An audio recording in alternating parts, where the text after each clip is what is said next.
There are 4 ways to test an SL-2000 duct smoke detector. The first and simplest way is by holding in the reset button located on the cover.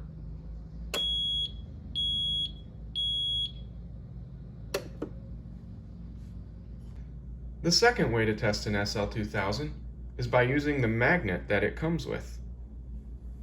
Place it on top of the smoke detector head, and after a few seconds it will go into alarm.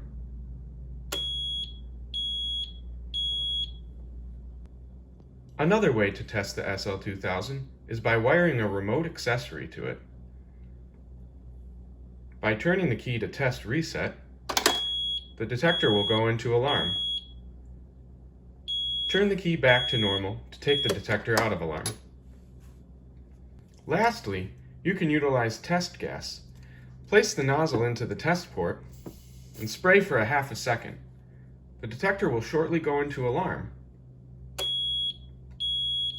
You can reset the detector by using the key again or the reset button located on the detector. For more information, please visit our website.